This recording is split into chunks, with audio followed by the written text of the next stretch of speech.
Very hostessy. Has Wyatt seen you in that?" "Not yet," Macy said as she donned the pearl earrings and necklace he'd given her. He was always giving her gifts.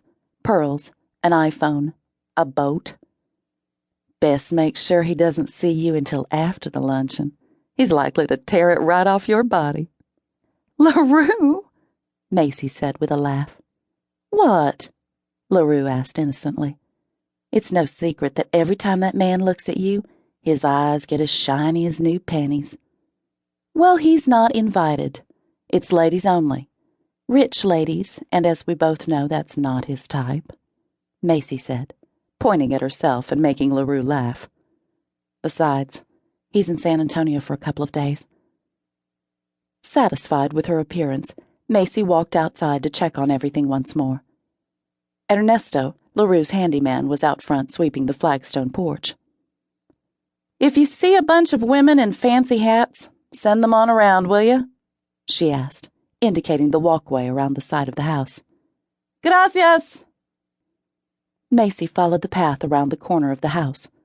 LaRue was right. The setting was truly lovely, and her tables looked perfect. But as Macy stood there admiring her work, Milo shot past. "Hey!" Macy muttered. Milo was not the sort of dog to run.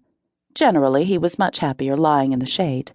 But when he emerged from between the tables, she saw that he had a grungy rope toy in his mouth. Out from beneath another table shot a beagle in hot pursuit. "Hey!" Macy shouted as Milo headed for the river. "Milo, no!" she cried. But Milo dove heedlessly into the river, paddled around, and then climbed up on the bank, taunted the beagle with his toy, and dashed up to the tables, where he paused to shake the water off his coat. "No!" Macy cried again.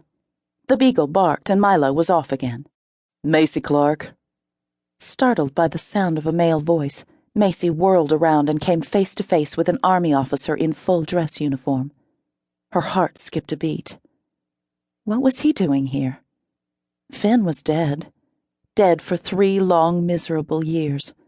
3 years in which Macy woke up every morning to face the heartache of his absence all over again, missing her sun and moon, realizing that it wasn't a bad dream, that he wasn't going to come through the door with his tanned arms and his straw hat pulled low over his eyes, grinning like he wanted her with syrup for breakfast.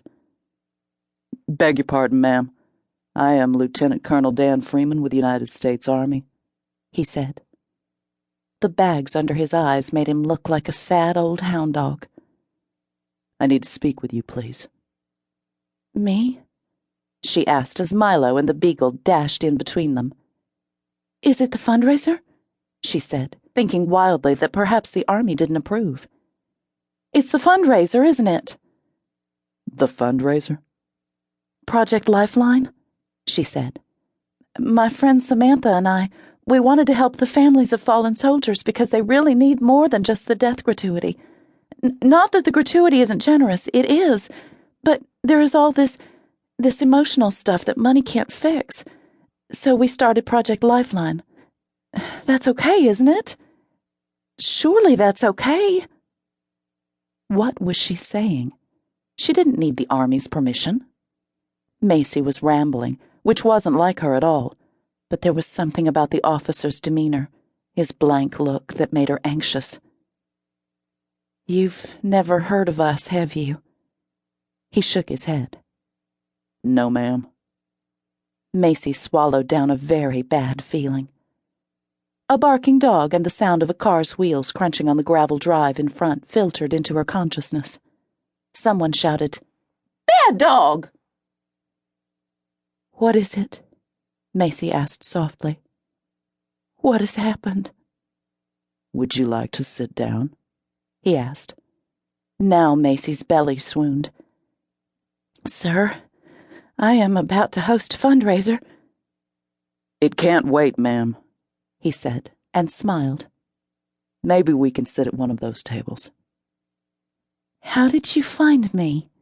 she asked, ignoring his gesture toward her tables. "Your neighbor told me you were here and was kind enough to give me directions." "Okay," she said resolutely.